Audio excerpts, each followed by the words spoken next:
President, I'm glad I had an opportunity to hear the distinguished senator from Iowa, who's my friend, the chairman of the Health, Education, and Labor Committee. I want to address the same subject he did, but I want to hasten to summarize at the beginning to say we agree. By we, I mean Governor Romney, the likely Republican nominee for president, President Obama, the House Republicans, others agree that for the next year, we should keep the interest rate on 40% of the student loans at 3.4% for new loans. We agree on that. There's not a difference of opinion on that. What's different is how we pay for it. And what the distinguished senator from Iowa has done is actually outline very well the difference of opinion here. What we're saying, what the Republicans are saying, is that in order to pay that $6 billion, it costs taxpayers to keep that 3.4% rate the same for the next year. We want to give to students, we want to give them back their own money, the money that the Democrats are overcharging them on their student loans. Now, the senator from Iowa went through a very careful explanation from that, which was largely correct. He pointed out that at the time that the majority decided it would put make the Secretary of Education the nation's leading banker, put him in charge of administering what's becoming to be nearly $1 trillion worth of student loans every year. In other words, take it away from the banks and make the government the banker, that there was about $61 billion in, quote, savings. That's from the Congressional Budget Office. The argument of our friends on the other side was those were unnecessary subsidies to banks. Well, let's say, Mr. President, for the moment, for sake of argument, that they're correct about that. That $61 billion is money that students were paying in interest on their student loans. So wouldn't the logical thing to do be to let the students keep the money? I mean, if you really cared about college tuition going up, student loans rising, wouldn't the thing to do be to say, we've done a big favor to you students. The government's been overcharging you on your student loans, all 15, 16, 17 million of you who have student loans. So instead of the rate of 6.8%, which it is for most students, we're going to lower that rate to 5.3%. Now, that's not my number. That's the number the Congressional Budget Office said, that we could take that $61 billion that our friends on the other side said the government's overcharging students, and we could reduce the average loan of about $25,000 to a 5.3% rate instead of 6.8%, and that would save the average student on the average loan about $2,200 over 10 years. But no, they didn't do that. They spent it on more government, $10 billion to reduce the debt, and $8.3 billion to pay for the health care bill. So what we're saying is, in order to freeze this rate at 3.4%, let's give to students the money that they were paying, and instead of paying for the health care bill, let's reduce the student rates with that. That's the difference of opinion here. Of course, our friends on the other side have a better way in their opinion. Not only do they want the students to continue to pay for other government programs and some money for the health care bill, they'd like to raise money in the middle of the longest recession we've had since the Great Depression on job creators. But let me go back to the beginning point here. We're talking about something that was reflected very well in the New York Times yesterday. I noticed the senator from Iowa talked about the New York Times. Here's the national section yesterday talking about what's going on in California. Angry about tuition increases and cuts in courses and enrollment. A dozen students at California State University have taken their protests beyond marches. They've declared a hunger strike. The fasting protest was the latest display of anger at the 23 California State University campuses. The system has lost roughly $970 million in state financing since 2008. Now, Mr. President, the University of California is probably the best public university in the world. It's lost nearly $1 billion in state funding since 2008. And the students are fasting. They're upset about the tuition increases. Why are the tuition increases coming? Well, the administrators say if we lose $1 billion from the state for our state universities, the money has to come somewhere to pay for excellence in our universities, so we increase tuition. That story's been going on all over the country. Why is that happening? I mean, the president's put this issue out on the table. I think we need to discuss it. Why are they fasting in California, protesting tuition increases? Why in Tennessee last year did state funding for the University of Tennessee and community colleges and Tennessee Tech go down 16%? Mr. President, the main reason is the federal government's health care policies, its Medicaid mandates on states that are soaking up dollars, state dollars, on Medicaid that would otherwise go to pay for public universities. President Obama did not start this policy. It's been going on for 30 years, but he's making it much worse with his health care law that was passed, and when it takes effect next year, the Kaiser Family Foundation says that states which already are spending 1 out of 4 of their state tax revenues on Medicaid will see a 29% increase in the cost of Medicaid funding. And what will that do, Mr. President? What that will do is force California and Tennessee and Connecticut and Iowa to look in their state budgets, to take the money that most likely would have gone for their colleges and community colleges and public universities and instead spend it on Medicaid. Those federal Medicaid mandates are soaking up money that would otherwise go to public colleges and universities, and as a result of that, the universities are raising tuition. As a result of that, loans are up, students are fasting, and the president's on the campaign trail promising to fix it. Well, let's talk about his fix. First, it is the political season, and so students as well as senators and all of us need to listen very carefully when someone begins to stir the crowd about a popular issue. And surely being able to pay for college is a popular issue. We hope that all American students who want to go to a higher education will be able to go, will be able to afford to go. And our federal government goes to great efforts to make that possible. Half of the students who go to colleges and universities in America, and there's 6,000 of them of one kind or another, have a federal grant or a loan to help pay for college. We have more than $100 billion in new loans going out this year. That's from the American taxpayer. That's from people who are out there working and paying taxes. The UAW member, the teacher, their taxes are going to loan $100 billion to students this year. And the amount of money for Pell Grants this year is $41 billion more dollars in grants. I mean, at the University of Tennessee in Knoxville, a fine campus where the tuition is about $7,200 a year, which is still a good bargain, I would say, at a great university. Almost all the students show up with a $4,000 state scholarship called the Hope Scholarship. But for the quarter of those students who are low income, they have Pell Grants that carry them above the amount of tuition. So state and local governments have made a great effort to try to make it easier for our young people and older people to continue their education, and we want to continue to do that. There's a bipartisan effort on that.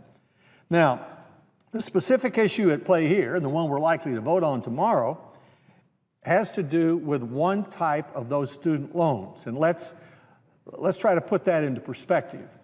If either version, the Democrats have a version and Republicans have a version, I'm offering a version which would pay for it by giving back the students the money that the government's overcharging them.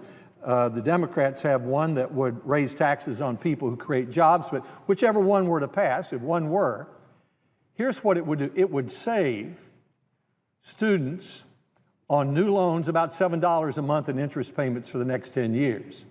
Now that can add up. That could be $80 in a year, $800 in 10 years. But that's what we're talking about, $7 a month in savings. $7 a month in interest payments on the average loan, and that's for 40% of the loans, and that's for new loans. So if you've got a student loan and it's at 3.4%, that's not going to change. 40% of people do have student loans today at about 3.4%. Everybody else is at 6.8%, which is a good deal lower than you could get a private loan. Private loan being one where you just go into a bank and say, I'm going to college, I don't have a job, I'd like to borrow some money. Maybe you can get it, but they're going to charge you more from that because you might not be able to pay it back as well as somebody else. So we've agreed on this. At least we've agreed on the policy, not how to pay for it. The president has agreed on it. Governor Romney has agreed on it. For the next year, we'd like to take these 40% of the loans and keep them at the 3.4% rate. And then later in the year, earlier next year, when we look at our entire budget, how much money we've got to spend, the size of the debt, which is of great concern to all of us on both sides of the aisle, we'll see what we can afford to do. So that's the first question. But I'm glad the president has been going to college campuses. I'm glad he's raised the issue of student loans and college tuition. Because as a former governor of Tennessee who cares deeply about education, as someone who was also United States Education Secretary about 20 years ago, I've been trying for 20 or 25 years to get Washington to pay attention to the idea that it is ruining our public colleges and universities with these Medicaid mandates that soak up the dollars that ought to go for public colleges and universities. 3/4 of our students go to public universities like the University of Tennessee or Iowa State or California, or to the community colleges, which are really our secret weapon. And even with the rising tuition, those costs are at least reasonable now. I mean, tuition at the community college in Tennessee is about $3,000. Nationally, the average tuition at a four-year public university is about $8,200. It's not easy to find the money for that, but it's still within range. But what has happened in the last 25 years? Well, I can tell you what's happened in my state. I visited with the retiring president of Tennessee Tech University, a fine engineering school. He said two things. One is, over the last 3 years, state funding for his university, and for most in Tennessee, has gone down by 30%. Now, that's not a 30% reduction in the rate of growth. That's a flat-out cut, a flat-out cut. And why has that been happening? Well, our governor, the current one, and our former one, a Democrat, both have said what I know, and every governor knows, is that when you make up your state budget and you get down toward the end of it, you make a choice between Medicaid and higher education. And because Medicaid is run from Washington with specific mandates, the states end up having a stranglehold on them. And in effect, if they participate in the program, to be forced to make decisions about eligibility and how much they spend, and there goes the money. There goes the money, and there it doesn't go to the public colleges and universities. And less money, higher tuition, higher loans. Now, the fasting students in California, if I walked up to them today and said, I'll bet you didn't know that President Obama's health care policies are the reason you're hungry today, they wouldn't believe that. But the fact of the matter is, not just the president's policies, but the policies over the last number of years have gradually soaked up money that would make the University of California a great university and left it no recourse but to become more efficient, which it should, and to raise tuition, which it is doing. To give you an example of how much difference this makes. In the early 1980s, I was a young governor and I was making these budgets up, and I would say, well, about this much goes to K through 12 education, and then the courts are running the prisons, so I'll have to put that in, and then the gas tax goes to the highways, and you get down toward the end of the budget, and you make this choice between Medicaid, the federal program that states pay about 37% of, something like that. And I was trying to restrict funding for Medicaid and increase funding for education. I could see where we were headed over the next several years. So I went to see President Reagan. I made an appointment, saw him in the Oval Office. I said, Mr. President, let me propose a grand swap. He said, what do you mean a grand swap? I said, we'll swap you K through 12. We'll take all of K through 12 education, we in the states. You take all of Medicaid. And he thought for a moment, said, well, that sounds like a pretty good idea. My reasoning was that instead of Medicaid having two masters, one in Washington and all the different governors, if it had one, it'd be managed better. If Washington ran it, Washington would have to pay for it all, and it would make sure that it could fund it. And I thought then, and I think today, that almost all the responsibility for kindergarten through the 12th grade belongs closest to the child as possible, first with the family, then with the classroom, then with the state. And I believe that while there's been some important advocacy from Washington over the last 30 years, that if we made that grand swap 30 years ago, the Medicaid program would be run better today and our public schools would be better today. Well, we could argue about that, but the one thing we wouldn't argue about is the difference in money. Back then, if we'd made the swap, the states would have come out ahead by about $4 billion.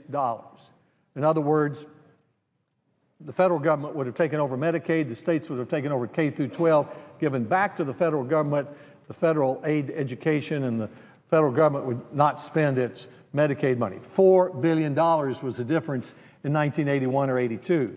What would the difference be today if we made such a grand swap? $92 billion, Mr. President. $92 billion of extra money the states would have if today the federal government took over all of Medicaid and the state all of the responsibility and funding for K through 12. That would mean in a state like California where the students are fasting, California would probably have 12 or 13 billion more dollars. And do you think much of that would go to the University of California to continue its excellence? You can be sure it would. Would much of it go to Tennessee Tech and the University of Tennessee and the community college? You can be absolutely sure it would. So what has happened over the years is that these well-intentioned federal health care Medicaid mandates have put the stranglehold on governors, which is why I said when we were debating the health care law that I thought any senator who voted for it ought to be sentenced to go home and serve as governor for 8 years and try to implement it. I mentioned in Tennessee last year that state funding for higher education went down 15%. Well, guess what? State funding for Medicaid went up 16%. So there's a direct relationship. Medicaid up, state funding for public universities down, tuition and loans go up, and that's the real problem we have today. So I'm glad the president has put this issue on the table. I'm glad he's talking about it. And I hope Governor Romney talks about it. And I hope what they agree to do is either to repeal the health care law or to repeal the Medicaid mandates and give states more flexibility. You can't pass a law in Washington, as we did 3 or 4 years ago with the Stimulus Act, and say we're going to give you more Medicaid money, but, Mr. Governor and Ms. Legislator, you can't reduce state funding on Medicaid. Lieutenant Governor Ravitch of New York, a Democrat, wrote an excellent article in the Wall Street Journal at the time and said, if you tell New York that at a time where we're reducing revenues, and you say you've got to keep spending on Medicaid, we have to cut something else. The State University of New York gets cut. So New York cuts the State University of New York, tuitions go up, loans go up, students are protesting. And it's not just the student protests I worry about. We're at a time in our history when we're in serious competition around the world in a brain power competition. We have a lot of Chinese scholars going from American University home again to their universities.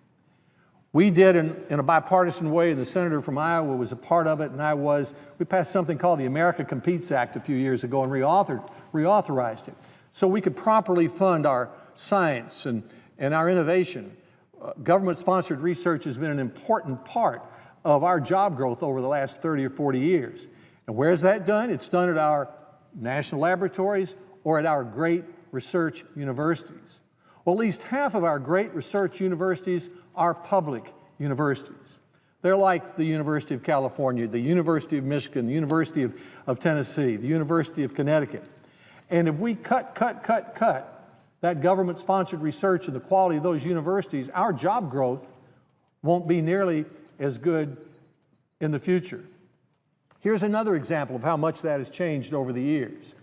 30 years ago in Tennessee, the state paid 70% of the cost of a student to attend a state university, and the student paid 30%. And we had an implicit agreement between the government and the student, and we said, if we increase your tuition, we'll increase by the same percent the state contribution. So we kept it at about 70 and 30, and it made it possible for a lot of students to go to college. What is it today? It's 30 and 70. It's upside down. 30% of the support for public colleges and universities comes from the state government, and 70% comes from the students. And why is that? The fact is, Mr. President, the main reason is federal health care mandates that put an unrealistic amount of money on top of states. And it's about to get worse. I mentioned earlier the Kaiser Family Foundation estimates that next year, states that are already spending $1 out of every $4 for Medicaid will see a 29% increase in Medicaid funding. This fast will have to go on a lot longer in California if that's going to happen. You can't cut $1 billion out of the University of California every 3 years and have it remain the best public university in the world. It's just not going to happen. And you can't raise tuition 6 or 8% every year and make college available to the large number of students that we would like to go. So I'm glad that the President and our friends on the other side in this political year have raised the issue of rising tuition and student loans. We agree on the little issue before us. We'd both like to take that 3.4% interest rate, extend it for a year. That costs $6 billion. That affects new loans. It affects only 40% of the students, but we agree on that. The President does, Governor Romney does. That's not an issue. The issue is, do we raise money on job producers, or do we give back students some of the money we're continuing to overcharge them on student loans? That's the issue. But the larger question, and one which I hope that we all address this year in our debates, and that the President and Governor Romney address in their debates, is what about the future of our public colleges and universities, where 3 out of 4 American college students go? How are we going to maintain their quality and maintain the opportunity for access to them if we continue to impose on states Medicaid mandates that soak up the money that ought to be going for excellence in higher education and the greatest amount of opportunity for students by keeping tuition rates low? That's the real issue. And while President Obama is not responsible for what went on before he became president, he has made that condition much worse. And if he's going to bring this up on a campaign trail, I hope he tells the rest of the story, which is that he himself and his health care and Medicaid mandate policies are a principal part of the reason, and I would say the main cause, going back over the years, to the reasons why California students are fasting, Tennessee students are looking forward to an 8% increase in tuition, and all across the country, college presidents know very well that the reason there have been such reductions is because of federal Medicaid mandates. I hope, Mr. President, we have an opportunity not only tomorrow to vote on the Democratic proposal to keep student loan rates at 3.4%, but also on the Republican interest rate reduction amendment that I have proposed, which would keep the rates at 3.4%, but pay for it by stopping the overcharging of students to help pay for the health care law. Mr. President, I thank the President and I yield the floor.